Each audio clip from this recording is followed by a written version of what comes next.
Alright, welcome to another episode. I believe we're on chapter 6, but we're going to be moving on to a real-world case study, deploying a Python app engine application with Google Cloud Build. Back in 2008, I wrote the very first article on using Google App Engine. You have to use the Wayback Machine to get it from the O'Reilly blog. Okay, we'll open that, take a look. Python algorithms, greedy coin changer. Alright, let's just kind of move on. Here is a reboot for the modern era. This is another version of Google App Engine, but this time it uses Google Cloud Build.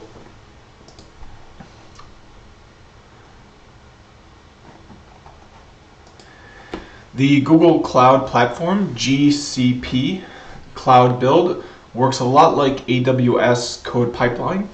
Here is a config file that is checked into a GitHub repo. The config file is named cloudbuild.yaml. You can see all of the source code for this project in this Git repository.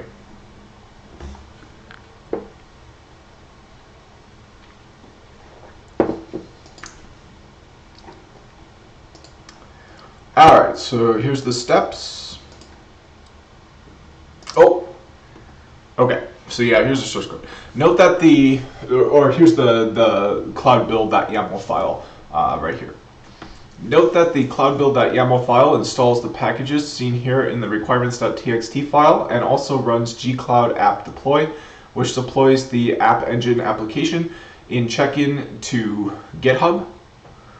Flask equals that, okay. Unicorn, Pilot. Alright. I guess Unicorn I'm not familiar with, but the other two I am. Here's a walkthrough of how to set up this entire project. So number 1, create the project. Number 2, activate the Cloud Shell.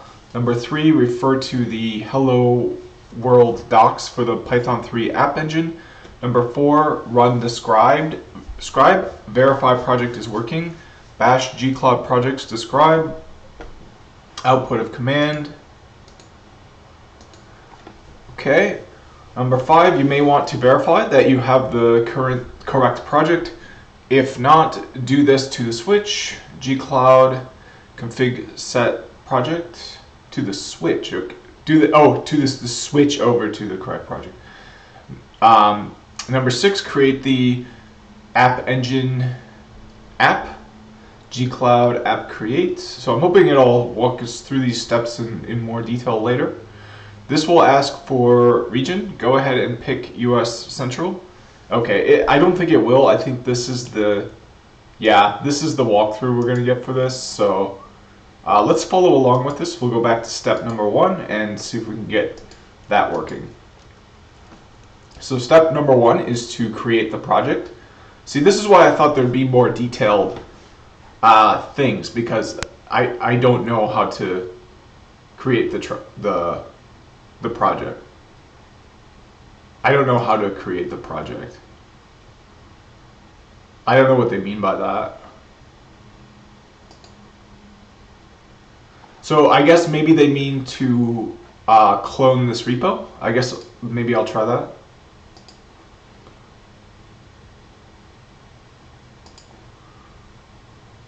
Okay, so one thing I was able to do before, in between videos, was actually set up a Red Hat based distribution of Linux. So I've got it here for this CentOS.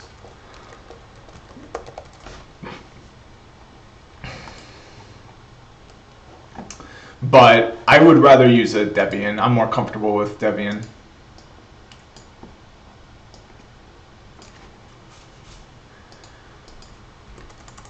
Yeah, and the Debian works a little bit nicer as well.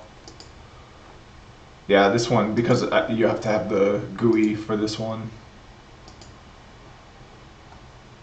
Yeah, this is just not fun to use. Okay, so we're going to get rid of that, and we're only going to use Red Hat when it calls for it, but by default we'll use Debian based.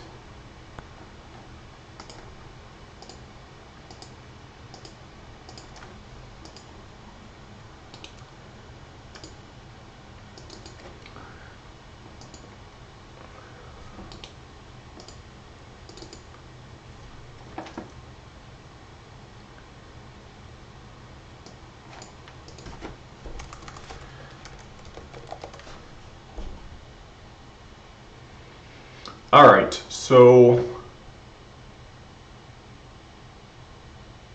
we've got, let me think here. Oh, okay. So let's see if we've got Git on here.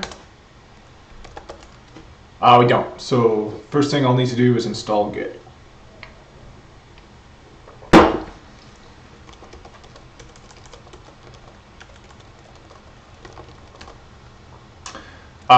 I might not have, no, I don't have.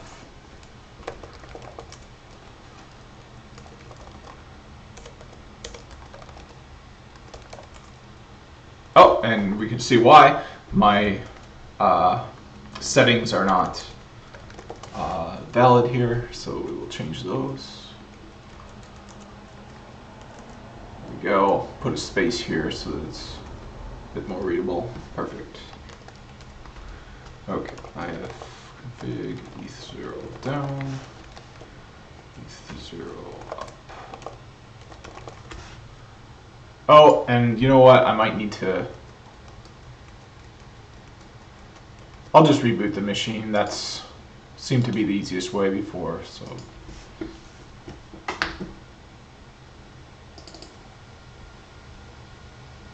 Sometimes, like layer 2 is a little bit wonky on a VM. Like, I can't use LLDP. I can't, like, sometimes negotiation, link negotiation, and speed duplex is like, because it's a simulation. It's a virtual machine, so sometimes it doesn't behave the exact same way as a actual physical machine. And sometimes for like negotiation auto, like that sort of stuff, or like link speed, or even just as we're doing here, shutting down and no shutting a port. Sometimes it depends on the transceiver. So the SFP, small form pluggable transceiver, it has its own code that allows it to auto negotiate. So definitely not going to be able to virtualize that because it's its own device with its own firmware on it. I don't think that's the case here, but that's just further. I think that's important to mention that because it's important to know that sometimes virtualization has real limits.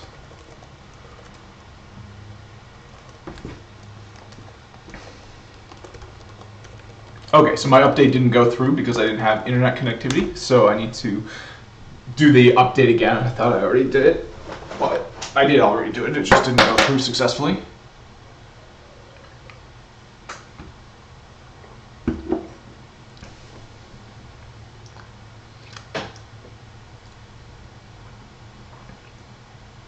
Okay, so now I should be able to get Git.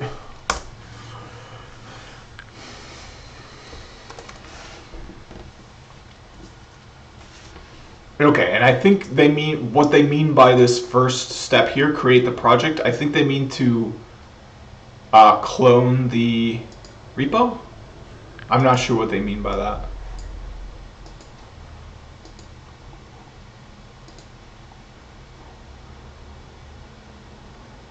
And then activate the Cloud Shell. I'm not sure what that means either.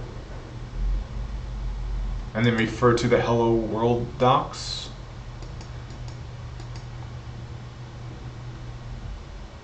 The app engine? Prerequisites. Oh, you know what? Billing? I'm not going to do that step, that's for sure. New cog, create an account, new customers get those. Nope, I'm not doing that.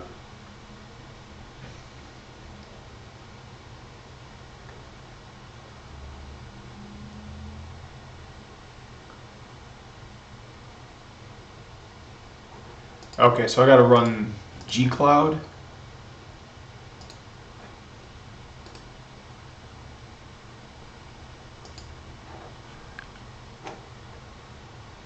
Yeah, I don't see gcloud anywhere here, so I think it would. Yeah, I'm not sure. I'm not sure what they want from me. I mean, they want me to. They're clear that they want me to create the project, but there's no explanation of what the project is.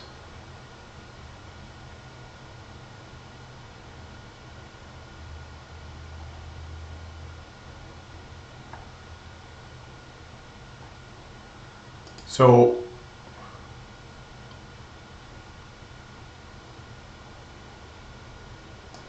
okay, so let's do a git clone.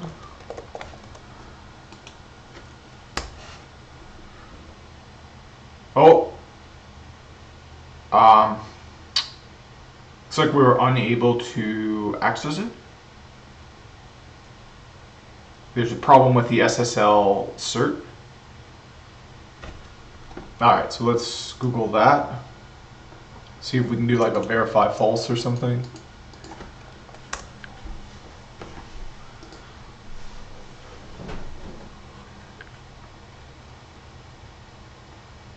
Remove the CA. Oh, this is for Red Hat distributions though. I'm on a Debian based system. I mean I can always spin up a Red Hat now that I have that.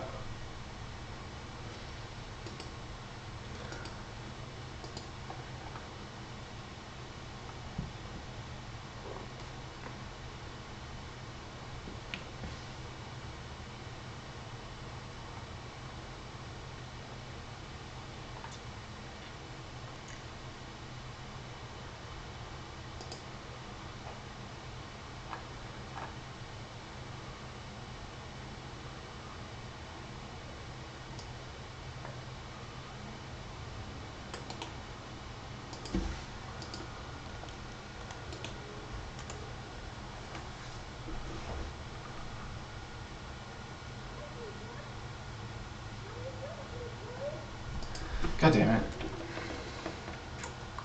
Yeah, maybe I don't have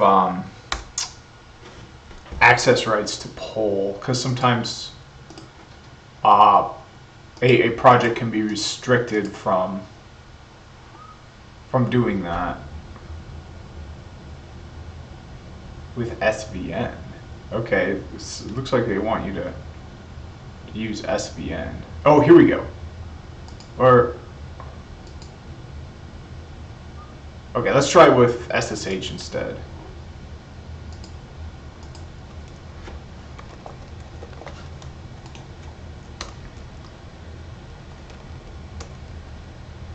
Okay, I don't have. Yeah, it looks like he's making it so that you can't pull this code unless you have authorization to do so, and I do not. Maybe I can just download a zip file. Oh, well, never mind. I mean, you can download the zip file. What the heck?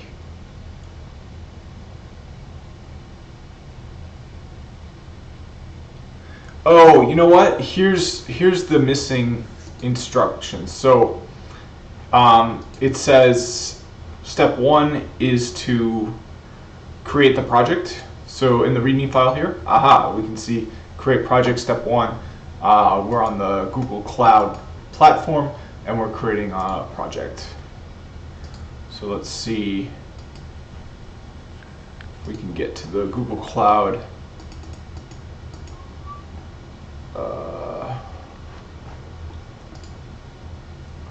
Yeah, I don't want to do this.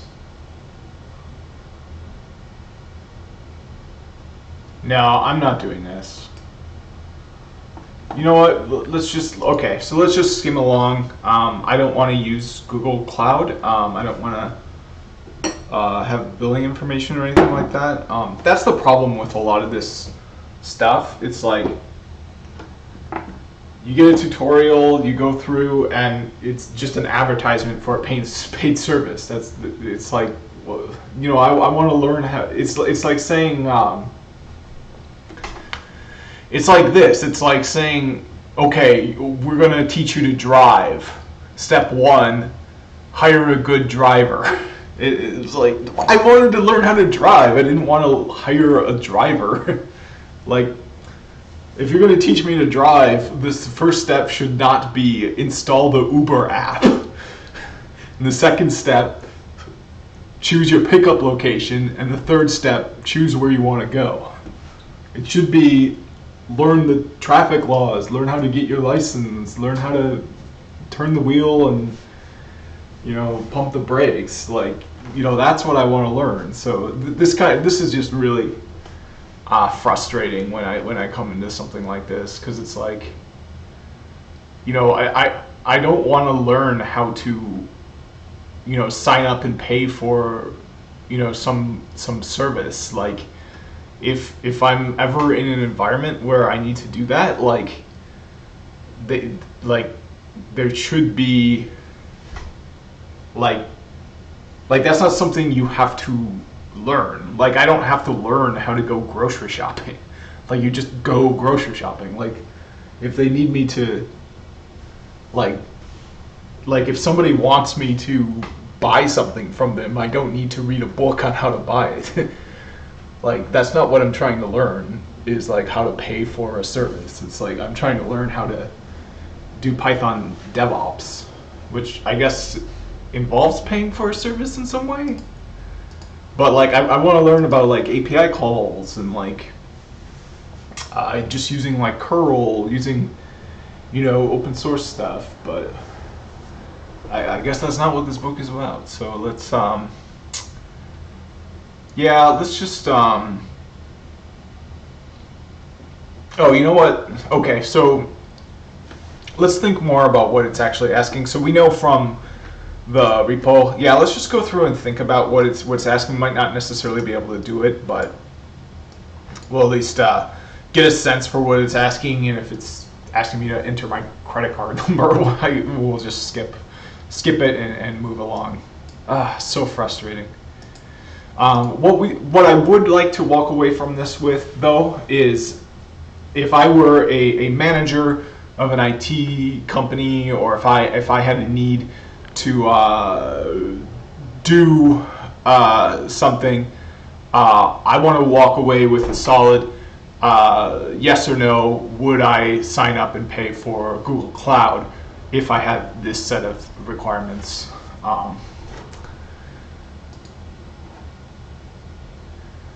Okay, so yeah, so we got to open up the Git repository. Oops, which I actually already opened over there.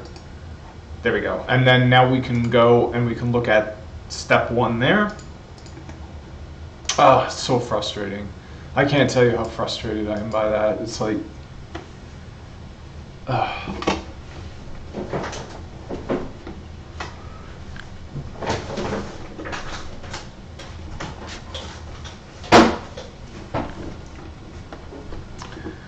all right, so yeah, so if we were to actually sign up for this, which I'm not going to do Google Cloud Platform. Yeah, so there's actually a pre-step before this step number 1, creating the project. The first step is to get started on here. You can try it for free, but eventually you do have to pay for it. I didn't read the this is a public video, so I don't know if, oh, okay, that's good. I like how it just cuts you off instead of, well, if it doesn't require a credit card or a phone, I think I'll do it. But it looks like it requires a phone, so yeah, I'm not going to do it. Okay, so that would be the first step. The pre-step, step 0, is signing up for this free trial. The next step would be, you know what? I kind of want to just do it.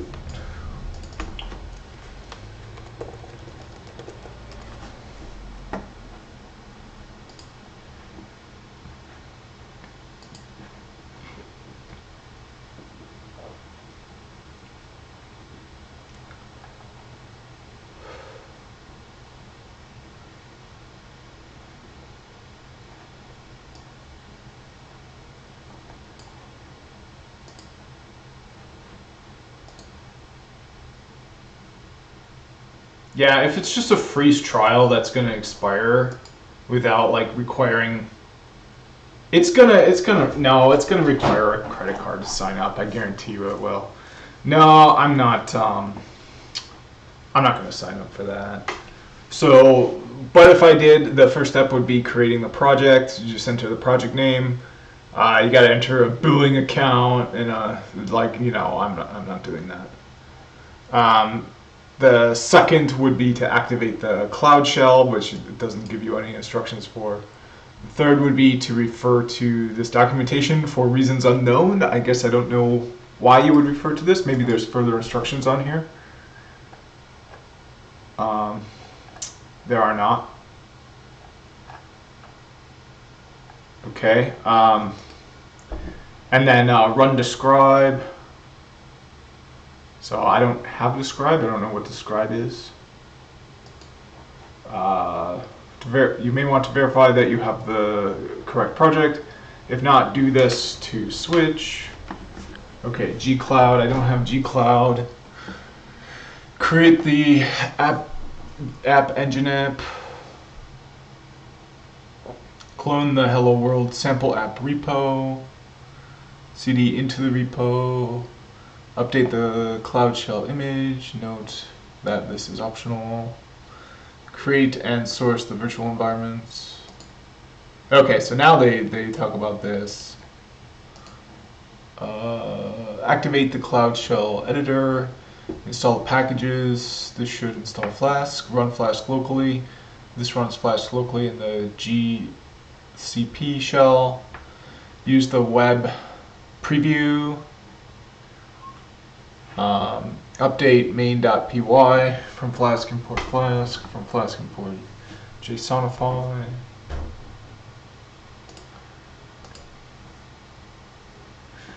Number 16, test out passing in parameters to exercise this function. Oh, looks like we got a decorator here. For example, calling this route will take the word lion. So let's think about what it's going to do before reading that. So, so this is a decorator function. So it takes a function as an argument. The function that it takes as an argument is this name value here. So when we pass in a parameter to this, we're going to first do what is specified in here, and then this decorator is going to get passed this return statement here. So we'll need to see where app.route is defined, which apparently we don't get that information. Oh, you know what? Here it is. So,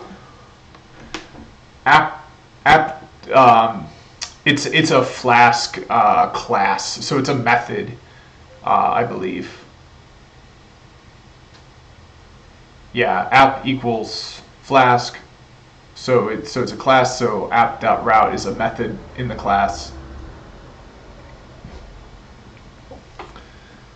And then, oh, what the hell?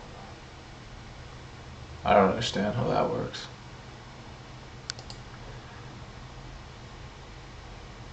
I don't understand why there's a / here, because I thought that a decorator takes the result of the function underneath it as a parameter. So maybe it takes 2 parameters. So it takes this one and then this string as well. Maybe that's why. I guess I'm not sure. Let me try that actually. I'm gonna learn a little bit more about decorators now.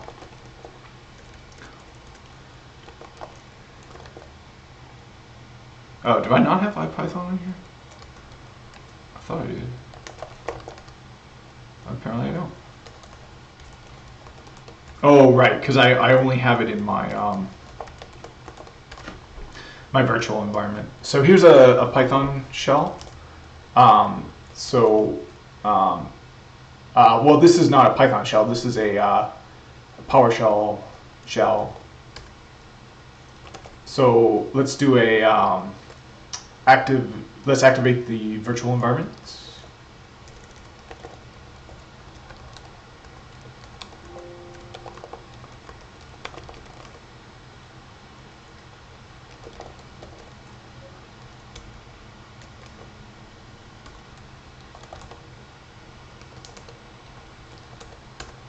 Okay, so now we can do a IPython because we've got the virtual environment activated and we already installed it inside of the virtual environments.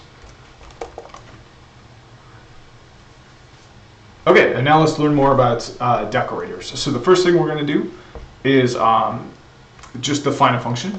Def, we're going to call it wrapper because it's going to wrap around another function. It's not going to take, oh no, it is going to take some input. So it's going to take a string as input. No, it's going to take a function output as input. And then it's going to print the function output.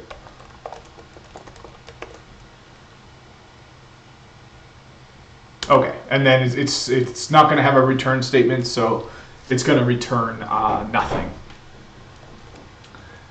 Okay, so let's now call in that wrapper function as a decorator.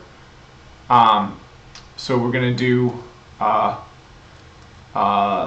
this kind of syntax, and then we'll define another function, and we'll have it be say hello,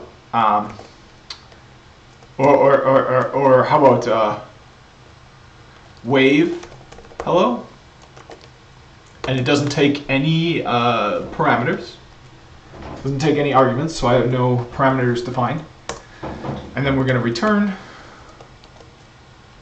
hello. So function output. Oh, I see it. God damn it. My keyboard is like, I need to get a new computer soon because my battery is like expanding. It's like blowing up like a balloon. So like, it's hard to type on this keyboard because some of the keys like barely work.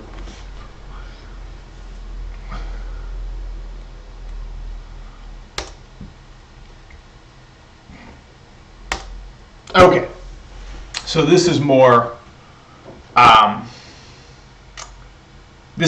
what I'm expecting to. So we could see that it worked here, but the problem is so what I expected to happen is different than what actually happened. What actually happened is it printed out the wave hello function instead of actually calling the wave hello function and printing out what the wave hello function returns, which is the string hello. So that was different than how I expected. Let's try it with the wrapper being called.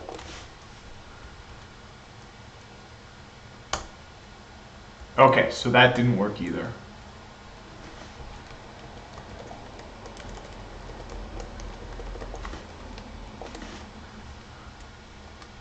Okay, that didn't work either. Okay, so I still don't understand decorators. Yeah, so it looks like if I do this, we get back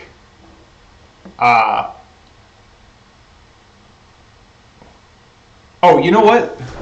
Let's try running the wave hello.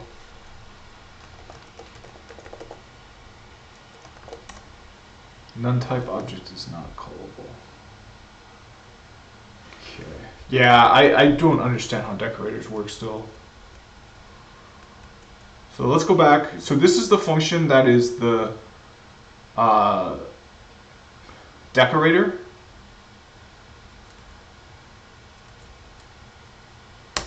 Okay, and then, so here, let's just do a quick tutorial on decorators because I really just don't understand it.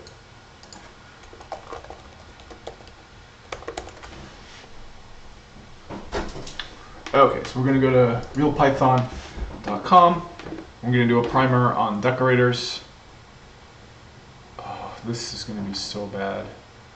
Okay, well, let's just redo this tutorial. In this tutorial on decorators, we'll look at what they are and how to create and use them. Decorators provide a simple syntax for calling high-order functions, which I don't know what a high-order function is. Let's find out. A high-order function is a function that takes at least one of the following. Takes one or more functions as arguments, so it's a function that takes a function as an argument. And it returns a function. So there's my problem right there.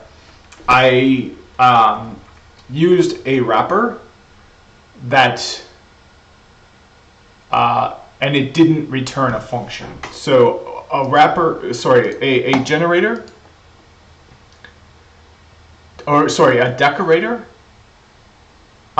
is something that calls high-order functions. And a high-order function is a function that both takes a function as an argument and returns a function as output.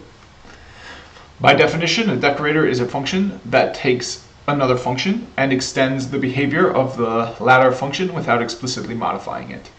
This sounds confusing, but really not, especially after you've seen a few examples of how decorators work.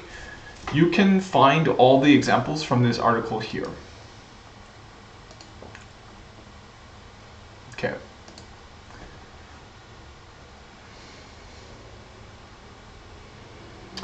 Functions. Before you can understand decorators, you must first understand how functions work. For our purposes, here is a very simple example.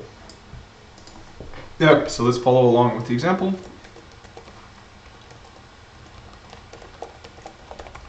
And this I totally get. I understand completely how functions work. I don't have anything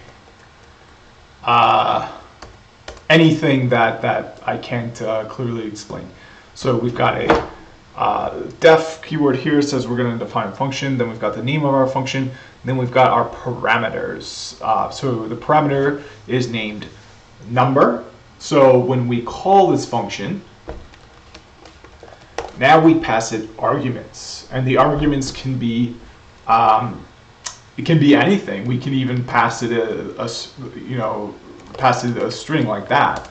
But the problem is when it tries to return, a string can't be concatenated together with an integer. So this is why the doc strings of functions are really important, because you can feed a function arguments that it was not set up to take.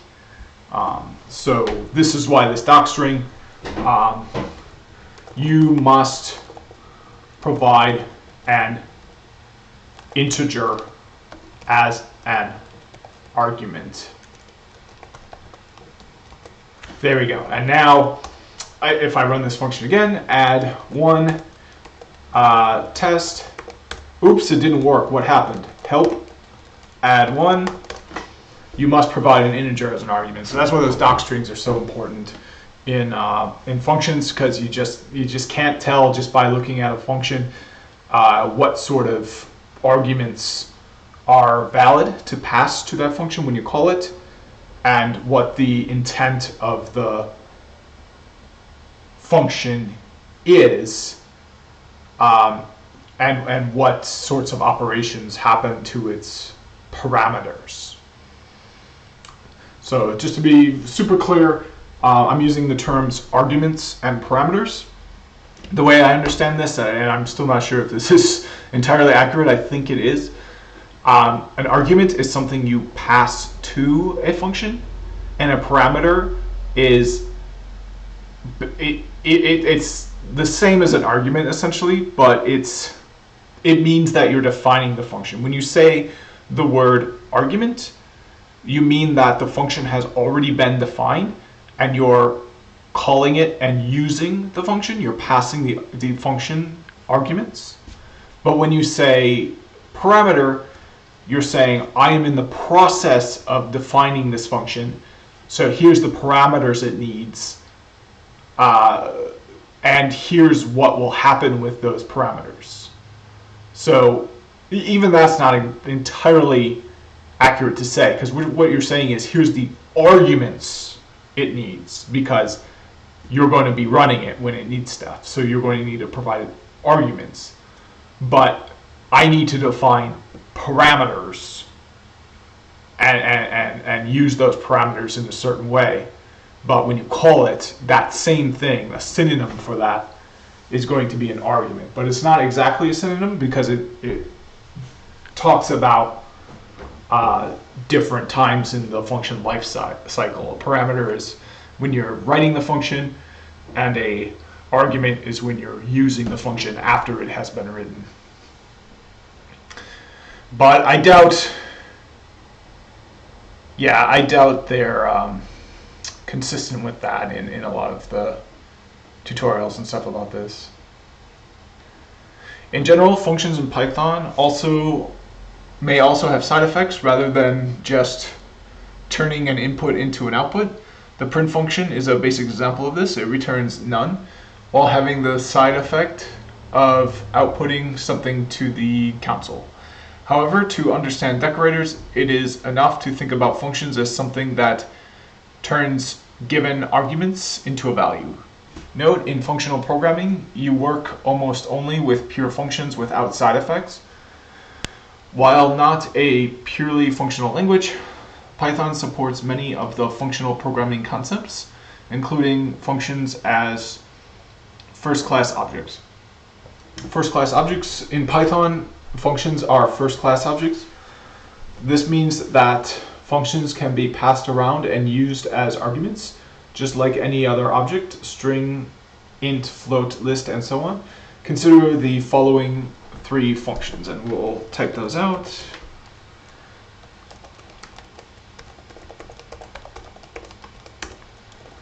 Oh, good, and they're using the new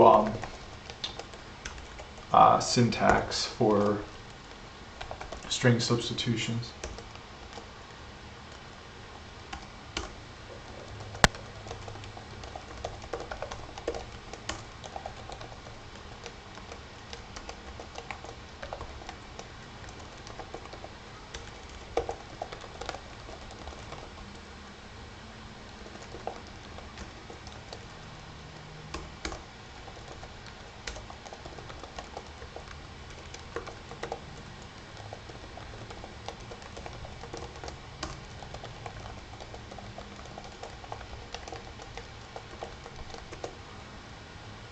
Okay, here say underscore hello and be underscore awesome are regular functions that expect a name given as a string. The greet Bob function, however, expects a function as an argument. We can, for instance, pass it to the say hello or the be awesome function. Okay, so let's try this. We're going to do greet Bob, and now we've got to pass it a function because we can see the return statement is going to call the function that we passed it. So as a parameter,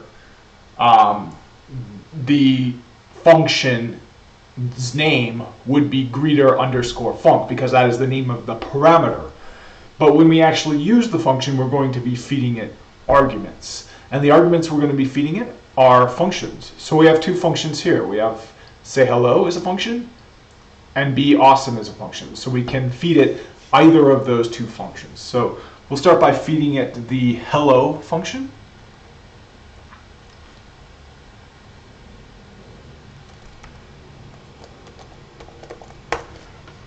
Okay, so now before hitting enter, let's think about what happens when we do this. So in order to know that, we're going to need to look at the definition of the greetBob function. And we're going to need to look at what the parameter named greeter_func is doing. Okay, so we can see the parameter named greeter_func is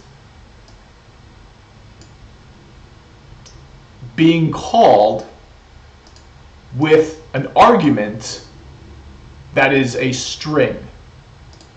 So what we do here when we run the greetBob function is whatever is passed to it is attempted to be called as if it were a function and passed a variable, passed an argument to the function. Okay, so let's try this. Okay, so we get hello Bob. So I understand you're lost. I would have been lost too. I'm not lost now though. I'm getting good enough at Python. I am not lost, but I understand that you are probably just absolutely lost. So where I would have been lost before, and I am not lost now, and I actually was a little bit lost, but then I'm like, okay, I got it now, I got it. How did it get Bob? We didn't pass Bob as a, how does it know to greet Bob? We have Bob here, but Bob is in all lowercase, so how did it know to have a capital B? We didn't pass it any argument to have it say Bob. So like, how did it know to say hello Bob? Well, the reason it knew to say hello Bob and not hello Gary, hello blank, something else, is because we passed it this function. No, sorry. The reason it knows to say hello Bob is because of what the parameter does. So the parameter is greeter_func. The argument is say _hello. So the parameter is used in a return statement, and the parameter is fed this argument here, which we see shows up down here. So the reason this shows up down here is because we're passing to this greetBob function an argument. The argument is say hello. So here it is. This argument is a function, so it has parameters. Here's the parameter. The parameter is name. How this parameter is used in this function is it is returned as a part of this string. So what we can see happens is when we call greetBob and we pass it an argument, which is this say hello, the argument is passed this string here. So that argument, Bob, is fed into, now there's no such thing as a greeter_func, right? Right, because that is a parameter. It's not an argument, it's a parameter. There's no such thing as it. It doesn't actually exist as a function. A parameter is basically a placeholder, a generalized description of what you want to happen. So we don't have greeter_func defined as a function. but we don't need it to be defined as a function because the argument we pass it, say hello, is defined as a function. We can see it's defined here up here. So when we pass the argument, it's basically the same, and I'm going to rewrite this.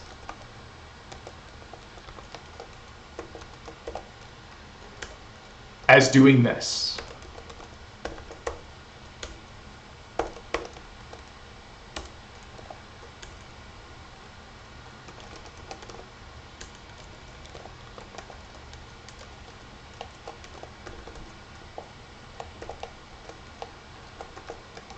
Okay, so hopefully this really makes it clear, and you can see very easily why this works.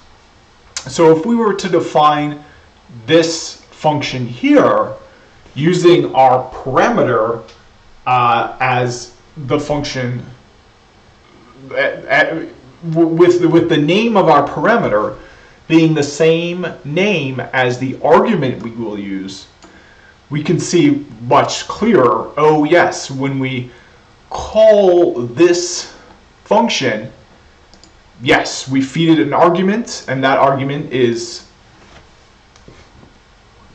then used in this name parameter.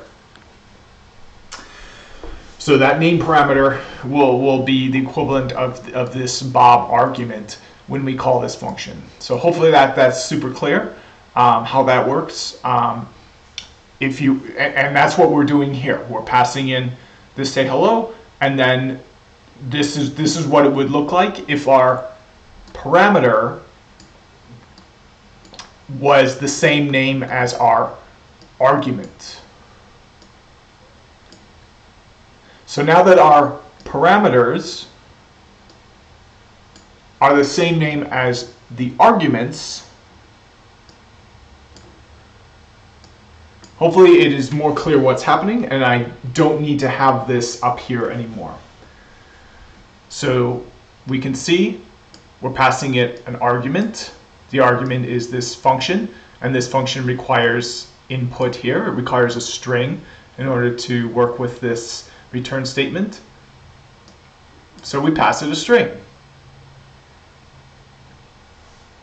And since we did that, we passed it a string. We entered our argument as say hello, and our argument takes in another argument because our argument is a function. Functions take arguments, and we did that here. We passed it the argument. So hopefully that makes sense. I'm not sure how I can make that any clearer. It's just unfortunately a difficult concept, but it's I think a good kind of like a barrier to being good at coding. You can understand this. You can topple down that barrier and really advance quickly. So I hope this helped with that, but I do think it's something you'll just have to constantly struggle with and just not get it and eventually get it. So, and once you get it, that'll really open a lot of things up. Okay, so let's feed to greet Bob the be awesome function as an argument to greet Bob. Okay, so now that we fed it here, we can see our greet Bob function, which we called here, will return another function that was provided the argument capital B lowercase o lowercase b as a string. So there we go. Here's the function that we provided as an argument to greet Bob, and then we provided this as an argument to the function that we provided as an argument to the greet Bob function. So that just goes right in here, and there we go. We got the results. Note that greet underscore Bob, say underscore hello, refers to two functions, but in different ways. Greet_Bob and say_hello. The say_hello function is named without parentheses. This means that only a reference to the function is passed. The function is not executed. The greet_Bob parentheses function, on the other hand, is written with parentheses. So it will be called as usual. So we can see, yes, sure enough, there's no parentheses here. But if there's no parentheses, how did we run it? Like, how does a function get called if there's no parentheses? It broke all the rules, right? I thought I was understanding functions. You just write the name of the function, and then you do open close parentheses if it requires an argument because it has parameters defined. When it was written, then you provided arguments, and that's how functions work. So everything's all backwards, nothing's the same. Everything I knew was wrong because now we're using it and we're not using parentheses. So how is it returning anything if we're not using parentheses? Functions don't work that way, right? You're right. Functions don't work that way. You do need those parentheses. And we got them right there. So we pass in the function without the parentheses because we're not passing in the results of the function. We're not passing in what happens after the function is called and run. We're passing in the function object, the function itself. And then once we have it, we run the function by using the parentheses and providing it with an argument, and we return the results of that. So you understand functions, you had it right, you know how they work, you just needed to read the return statement more carefully and see that yes, in fact, there are parentheses, no rules were broken. Inner functions. It's possible to define functions inside other functions. Such functions are called inner functions. Here's an example of a function with two inner functions. Oops, I just kicked over a bunch of stuff.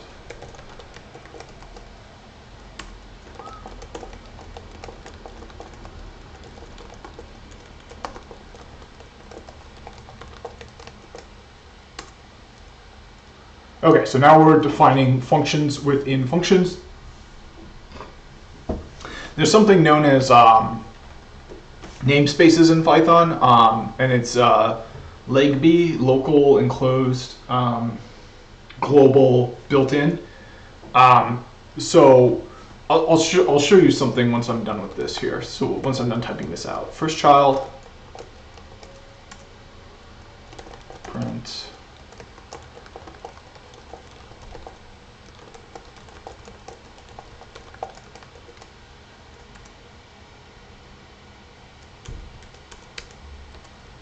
Oh.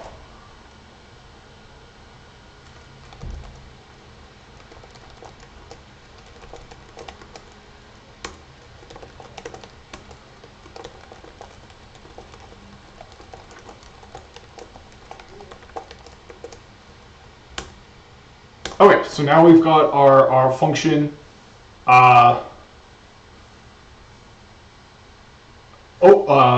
Nope, we're missing a few lines here.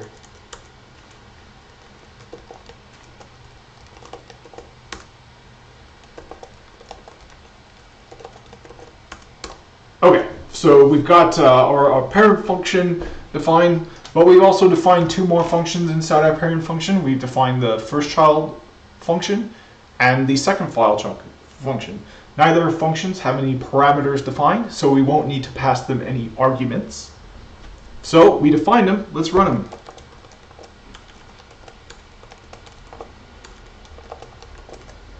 Oh, that's weird, it's not defined. We can see it's defined, right? Well, this is what namespaces are. This is part of a local namespace. It's defined within this parent function. So it's not defined in a global namespace, which is just what I have here. If I do dir, we only see the parent function in dir because this is looking at what's in my global namespace. I think we can do a dir on parent. No, never mind. That would be cool though. No, it doesn't work that way. But yeah, so I just want to make that clear. I won't go into detail about that now, but I just wanted to make it very clear that these function definitions are occurring in a separate namespace than the parent function definition. The parent function definition occurred in the global namespace, but these two definitions occurred in the namespace local to the parent definition and not in the global namespace. What happens when you call the parent function? Think about this for a minute. So let's not look at the output and let's think about what will happen. So when we call it, we're going to run this function here. So we're going to printing from the second, and then we're going to print second then first, even though somebody new to Python might think that it's first to second because we're defining first child first, second child second. This is the definition of the function.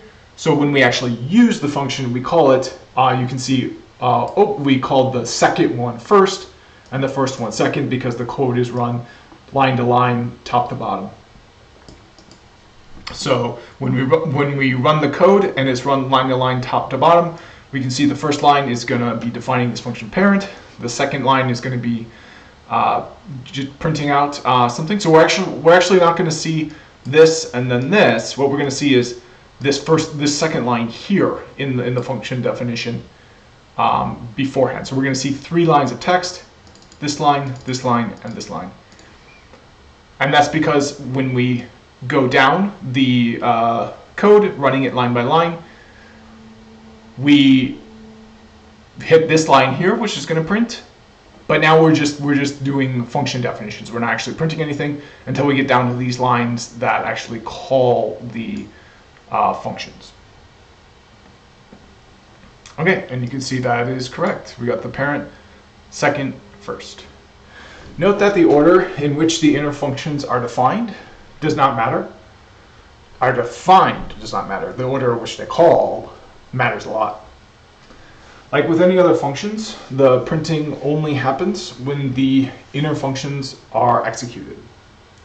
And you execute a function by open and close parentheses and passing it whatever arguments it requires.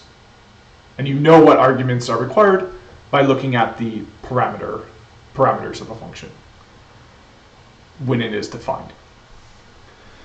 Furthermore, the inner functions are not defined until the parent function is called. They are locally scoped to parent open close parentheses. They only exist inside the parent function as local variables. Try calling first child, you should get an error. So we already went over that. Let's just keep going on. Whenever you call parent, we'll do that. I haven't called that yet. There we go, and we got the same thing they got. The inner functions, first underscore child and the second underscore child, are also called. But because of their scope, they aren't available outside of the parent function. Returning functions from functions. Python also allows you to use functions as return values. The following example returns one of the inner functions from the outer parent function.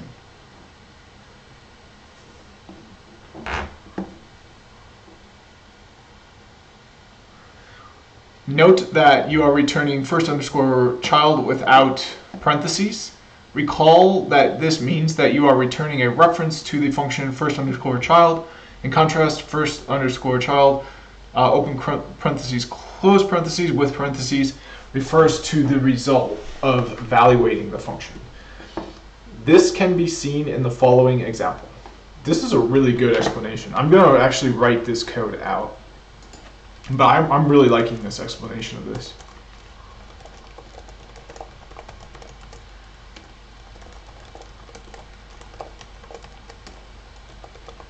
Now this is a return statement, so it's different from a print statement.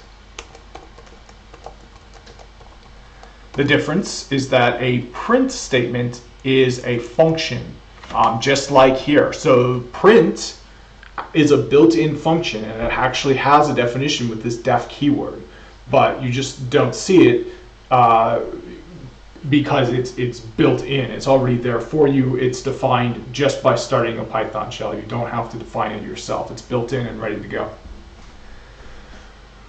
So we're not going to return, so the print function also, because it's a function, it has either an explicit or an implicit return statement. An implicit return statement, if you don't include the return keyword, it will return a none type. And then an explicit can return whatever you would like. Here we're returning a string, hi, I am Emma. The print function, the built-in function, when it is defined, it returns a none type.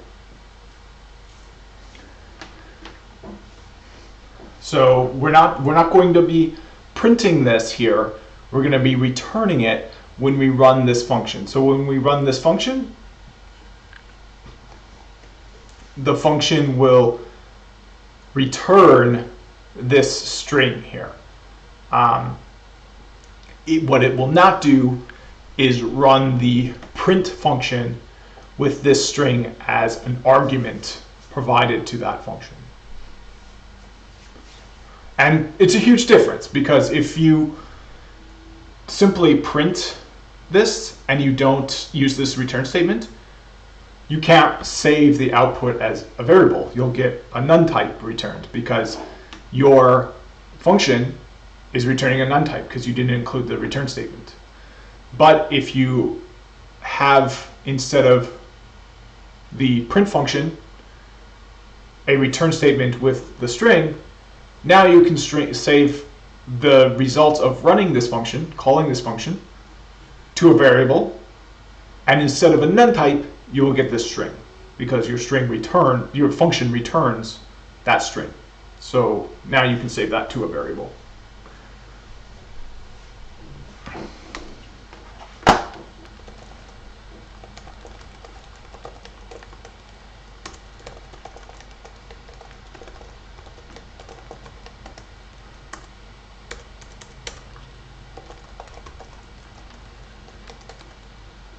Oh, I forgot the colon. Okay, so what we're going to be returning now, because it's a first order object, I think. I forget what the language was for that. But we're going to be returning functions. We can see we don't have parentheses. So we know that if num equals 1, we're going to return the first. Anything else, we're going to return the second. So let's call parent, and we'll say something else. There we go, and we're returning the something function. So the thing is, we're returning the actual function object, not actually running the function. So what can you do with a function object? You can run the function. So let's do it. There we go. All we needed to do was add a open and close parentheses. And since this function here with the arguments something else returns the second child function, which is defined here, but it returns the function itself, it doesn't return the results of running the function, we can now call the function and get back the results of running the function. And I'll prove that we can also save the results to a variable. And now we can use the print statement to print it out.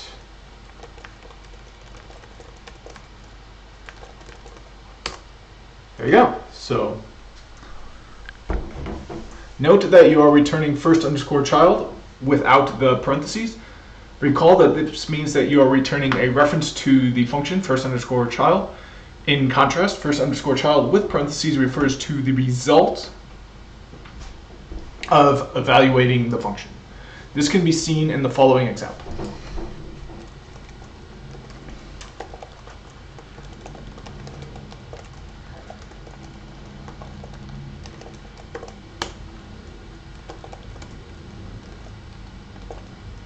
Okay, and these variables now are functions. So we can call functions. You just use open and close parentheses to call a function. In addition to that, though, you do need to feed it arguments to satisfy all of its parameters. Here we don't have any parameters, so we don't need to feed it any arguments.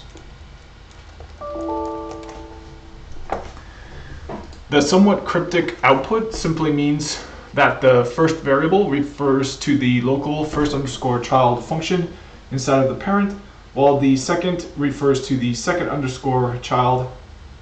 And this is a little bit wrong, because this here is not the function. This is the called function, because we've got open and close parentheses. So this is not the first underscore child. This is not a function at all. This is whatever that return statement was. So this is a string here. So the proper way to, first of all, let's say it was completely accurate.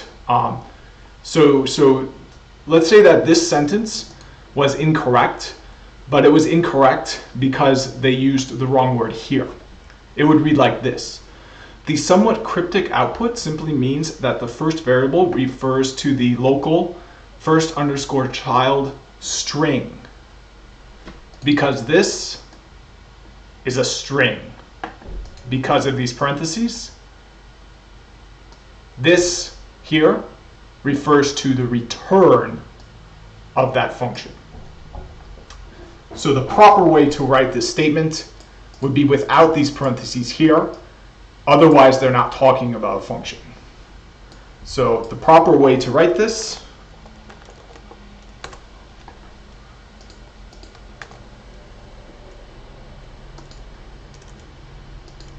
would be like this, because those are functions. These are strings, and that's because a string is what these functions return.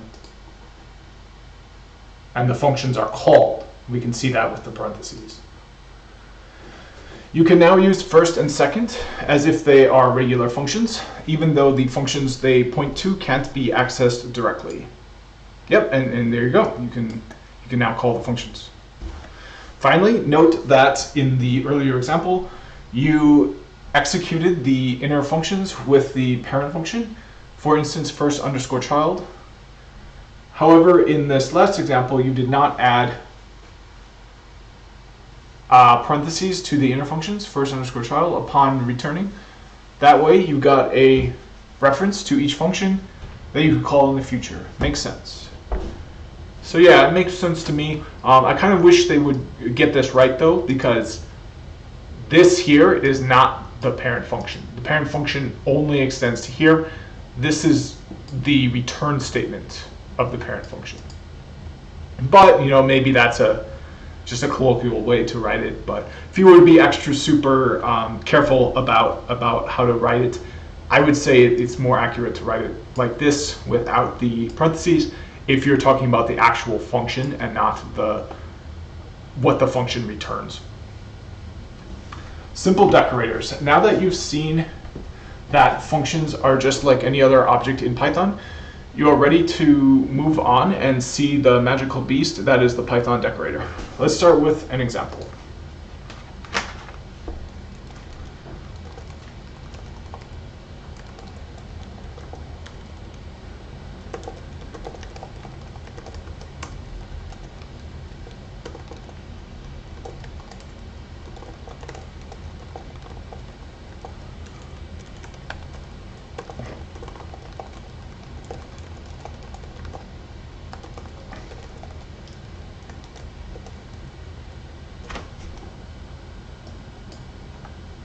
I can't move this slider bar. Oh, okay, I see.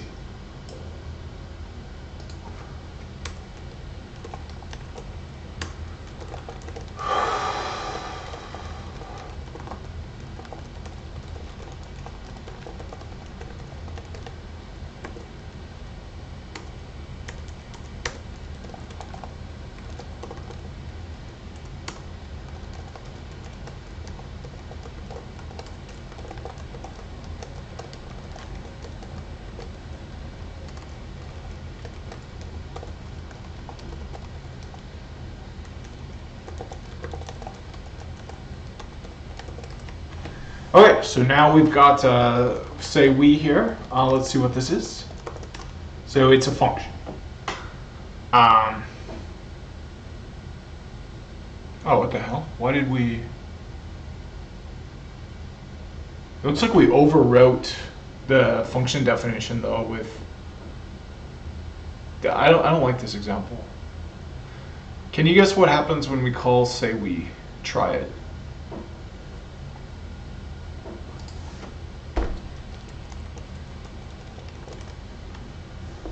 Yeah, so I mean, this is what happens because my decorator returns this uncalled, but I don't know why they had this in there because that just makes things confusing. To understand what's going on here, look back at the previous examples. We are literally just applying everything we have learned so far. The so-called decoration happens at the following line. In effect, the name say underscore we now points to the wrapper inner function. Remember that when you return wrapper as a function, when you call my decorator say we. You can see that here. This function here, this inner function, doesn't return anything. It returns a none type. So if we were to save it as a variable, print save, we don't have anything. We have a none type because the inner function here does not have a return statement, so it's got an implicit return statement that returns a none type. However, wrapper has a reference to the original say we as func and calls that function between the two calls. Oh, okay. Now it's getting really confusing.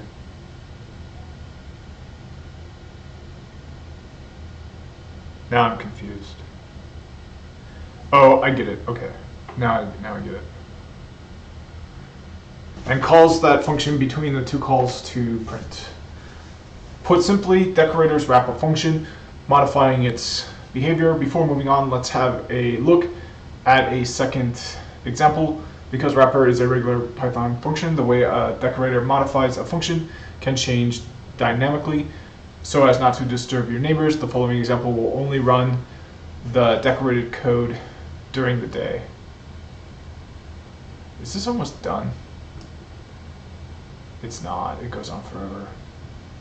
Okay, we're gonna stop it here because I think I've got a better sense of what a decorator is now. I wish you could actually show a decorator.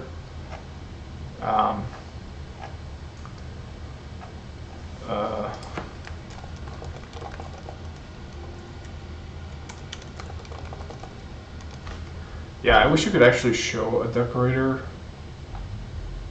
Yeah, it's not going to show one. I guess it shows one here. Okay, so what we're going to do is we're going to think about this say we here. And I just want to keep this short. So the reason this works is this prints we is because when we called the myDecorator function, say we was defined as a function here. We're going to redefine it as a function as this wrapper function. So now this func here, because myDecorator required a function to be passed as an argument, and we can see the func parameter, the argument will be this say we function that we defined here, is then called as part of the definition of this wrapper function. So when we pass in an argument to my decorator, we're passing in this say we function that's defined here, but then we're redefining say we as a function, but the argument, the original definition, was passed and called here. So that's why we get the we there. So I think that's a little bit confusing that they're using the same variable name there. I wish they wouldn't have done that. But yeah, okay. I'm not. I understand if you're trying to learn from this. I'm sorry, you're probably lost. But I am not lost.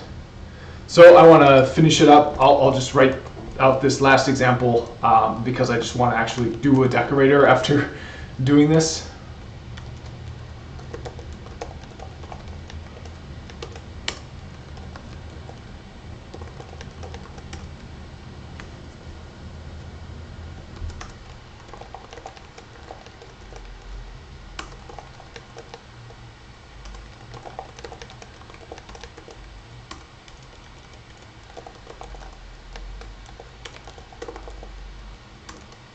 Okay, so now where before we would have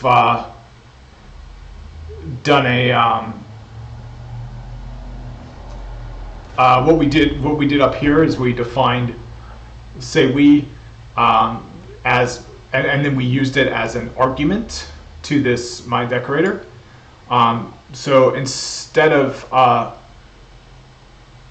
having to do this line, we can still define say we, and we can still pass it in as an argument to this decorator function.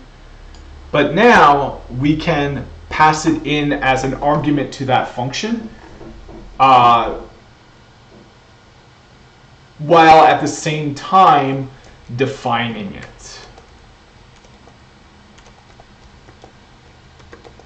So basically, a way you can think of a decorator in this syntax, the @myDecorator, is just the same way you would think of it, like this. But now your parentheses, and let me put this in a place where it will allow me to write it that way.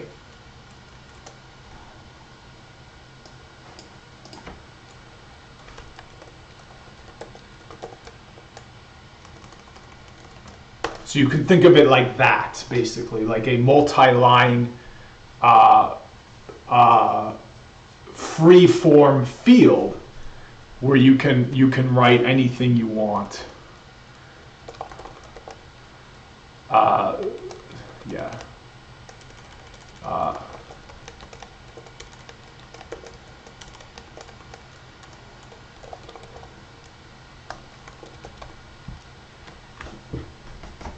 So I think a good way to think about this decorator syntax here is the way you would think about strings. So you can have a string like this, you can have a string like this, but you can also have a string like this with three single or double quotes. And when you do that, you can have strings on multiple lines. So same thing with a decorator, but instead of it being a string, what you get to do when you use this syntax is not define a string. You get to enter in an argument to this function. In my case, I don't have this one defined. But your argument, since this syntax assumes you're going to be passing a function as an argument, can be defined in multiple lines. So I understand it now. This was good. So so you have to have So here, I will prove that I understand this. First of all, let's try this.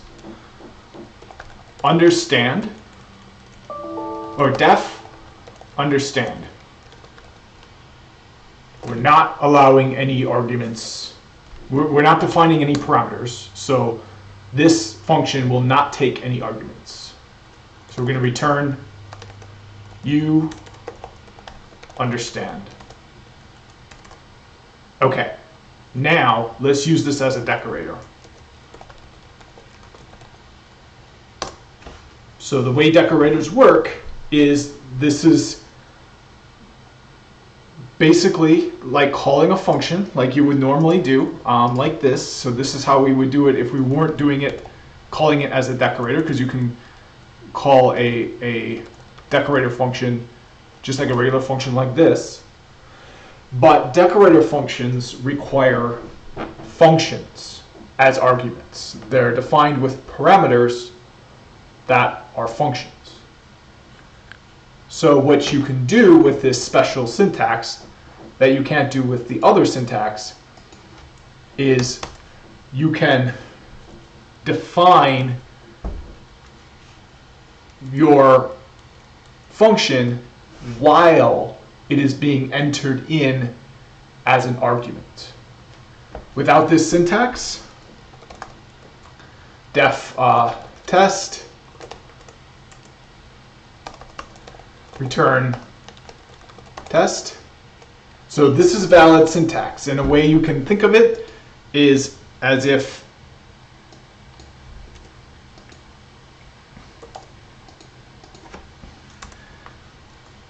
it looked like that. But that is not valid syntax because we can't have these multiple lines like that. But this is valid syntax if I were to just do this. The alternative to that, if we didn't want to use that special syntax for some reason,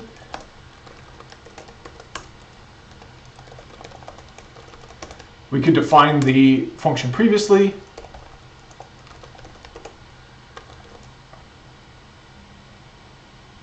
and then we could pass it in like that. But this gives us a little bit special syntax, makes it a little bit easier to, a little bit cleaner, looks a little bit nicer, and it allows you to save that extra line. Okay, so let's define a function, test. We're going to return test. So what's going to happen? It's going to fail because understand takes 0 positional arguments, but we gave it 1 argument. So if you're going to use this syntax, you've got to be careful with how you define this first function here, because it has to take a function as input. When you define this function, your parameter must be a function, because the arguments fed to it have to be functions. The arguments fed to a function with this syntax have to be functions. But they can be functions that are being defined at the same time that they are being provided as arguments. And that's what this special syntax does. All right, so let's try this again. Def understand func, because it has to take a func as a parameter. And we're going to do return, and we'll return the called func, not the func itself. Okay, so let's use that special syntax.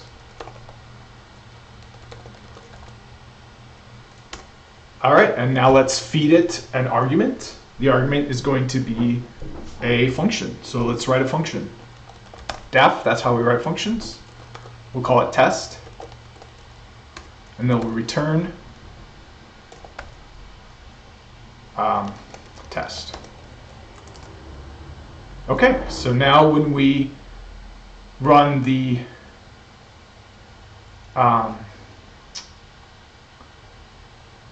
understand function, I'm confused. Oh, sorry. Now when we run the test function, I'm really confused. I don't understand which function to run. I don't understand which function to call after you've used the decorator. Do you call the decorator function, or do you call the function passed to the decorator as an argument? I mean, I assume you would call the decorator function, right?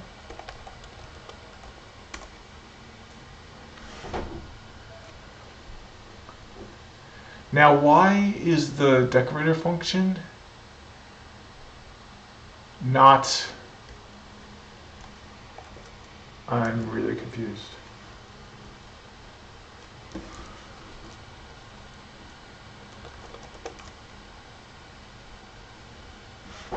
Okay, yeah, I'm confused now. I'm just lost. I'm sorry. I thought I had it, but no, I'm lost.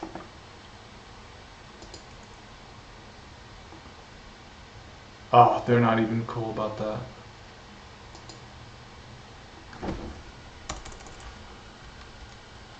Oh, you know what? No, I'm not lost. I'm not lost. So what we're doing when we're doing this, we're calling this function. So let's look at the definition for that function again. Okay, here's the definition of that function. So I'll enter it in again. I'll clean things up, make it easier to read. Okay, so when we do this here, we're calling that function. So what happens when we call a function? It takes a function. So here's the function that we fed to it as an argument, this test. So then it returns the function. So it should return test, right? It didn't return test. See, this is where I'm confused. What if I do example equals? That's invalid syntax. How do I save the... Okay, yeah, I'm really confused. I'm sorry. I thought I understood this, but I don't understand. I thought that this called the function understand and then allowed you to pass a function as an argument while simultaneously defining the function. So I thought you would get back this test here, because the results of this function here, as we can see, are to run whatever function it was fed. So it's going to be fed this test function. So it should, since it's been fed this function, it should just run the function and then return test. But apparently that's not how it actually works. So I'm very, very confused now.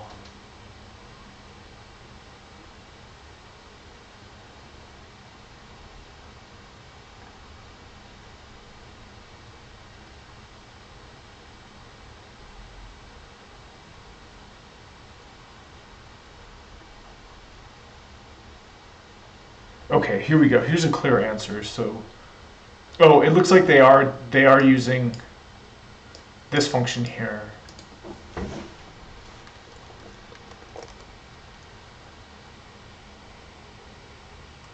Yeah, I'm really confused. I'm sorry, I just don't understand this. I thought I understood it, but I just don't understand it. So, I think this is still... I think I'm close to understanding. Where I'm not understanding it is how these two functions relate to each other. I thought I understood how they related. I thought that this was a function being called and this was a function being provided as an argument. But that doesn't seem to be true. It seems like what happens is that this function gets something special done to it based on this function, which I guess kind of makes sense because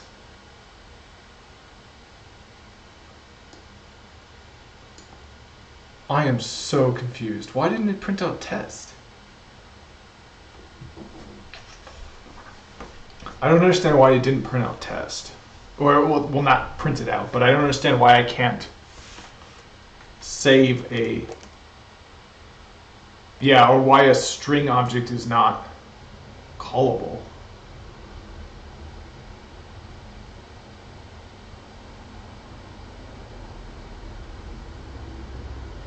Like, a string object should be... there's no string object. I'm not trying to call a string object. I don't know why it thinks, like, obviously it almost seems like it thinks that understand is defined this way.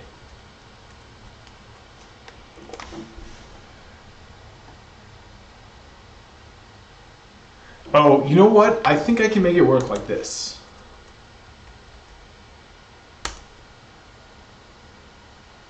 Yeah, okay, I get it. No, it is being fed a string, because what we're feeding this is not the function definition. It's what this function definition returns. So we're returning a string. So to get this to work, I can return itself. There we go. And now when I run test, it's still a string. That makes no sense. There's no string anywhere. Where is there a string? I literally don't have a string anymore. Nothing in here is a string. And nothing in here is a string. But when I run this, now all of a sudden I have a string. That makes no sense. Okay, I'm gonna close it and reopen it. Maybe there's like some bug or something happening.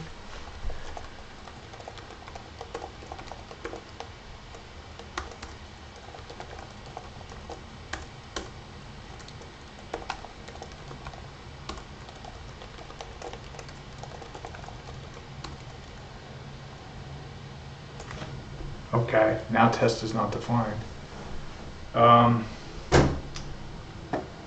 Okay, I thought you could, because you can do recursive functions. I thought you could.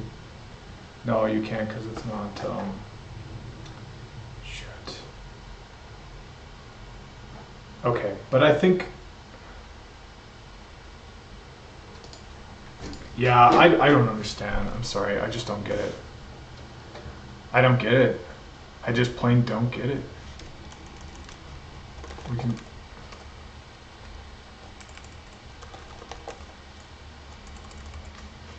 Yeah, I don't get it. I'm sorry. I just, maybe if I went through this whole thing, but it's already been an hour and a half and I've only gotten through like 1/8 of it. So I just don't think there's enough of a reason for me to invest that amount of time in decorators. I don't think they're Pythonic either. Like, I think if you're using a lot of decorators, you're just gonna like confuse other people, even people who are like good at Python. Okay, so we're just gonna back away slowly. I apologize for that. Hopefully this has been helpful to somebody who's like completely new, just learning the difference between parameters and arguments. I think might be valuable, and then learning what the return statement does might be valuable. So hopefully somebody benefited from that, but I'm completely lost. So I'm just gonna move on. Okay, we'll keep, yeah, so test out passing in parameters. Yeah, and you see the functions, the book here is using the wrong word here. This would be passing in arguments.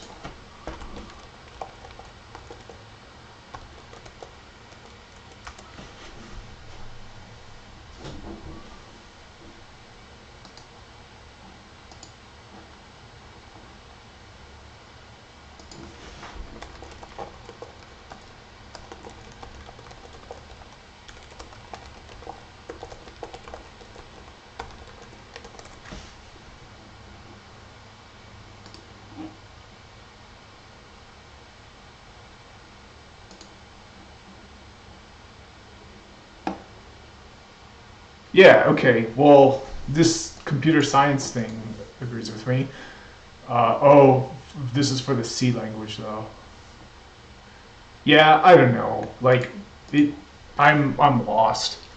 Like and this is what I talked about before. Like, you're gonna see, you're not gonna see that distinction between an argument and a parameter upheld in most of the things you read.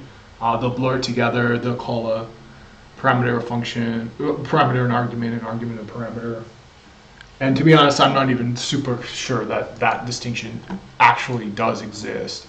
At least not in the language associated with Python. It looks like it does for the C programming language, but that's a different language. It's just something I made up.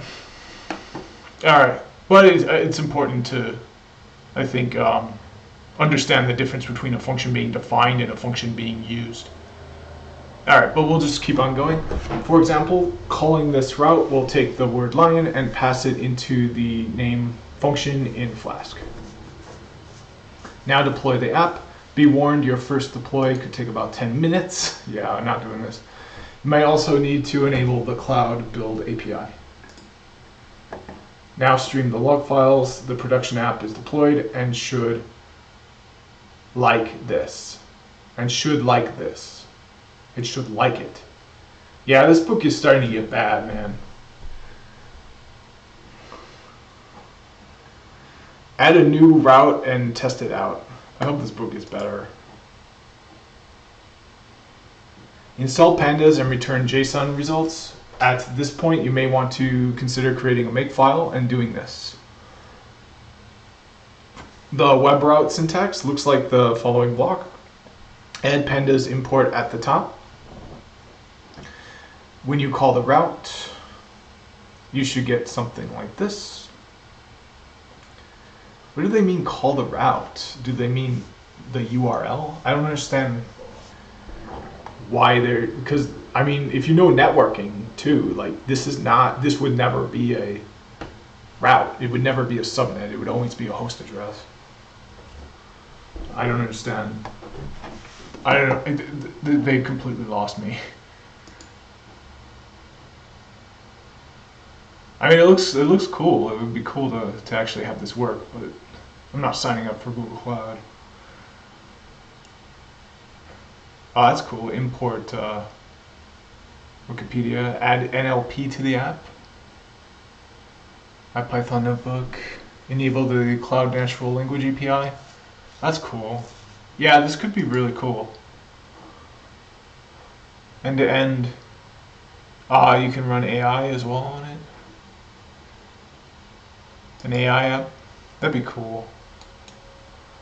Yeah, I'll think about it, about signing up for Google Cloud and doing this. This section has shown how to both set up an App Engine application from scratch in the Google Cloud Shell, as well as how to do continuous delivery using GCP Cloud Build.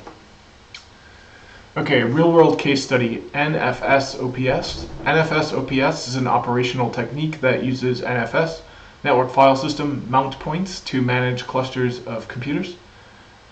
It sounds like it is a new thing, but it has been around since Unix has been around.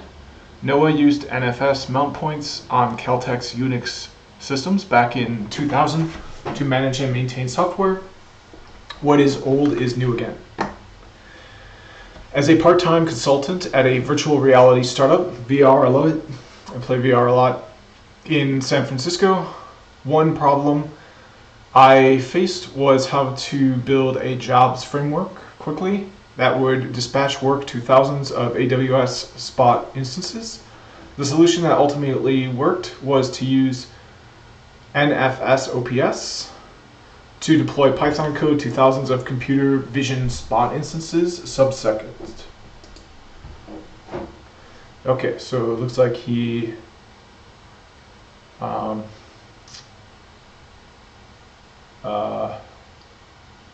none of the arrows, you can't start here because the arrows don't go that way. You can't start here because the arrows, I guess you could start here and then go here. So let's start here.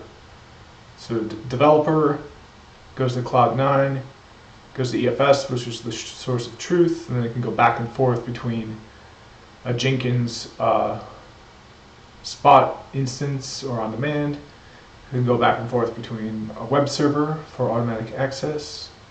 So if a code passes test, then it gets deployed by Jenkins Spot instance or on demand. And then the code source mounted on Spot instances, 1000 deep learning nodes, Spot instance customized with custom AMI image, Spot instance lost user data. So you can go back and forth between GitHub, you can push it to Cloud 9, and if it's passes a test, it'll get deployed and go back and forth to GitHub there.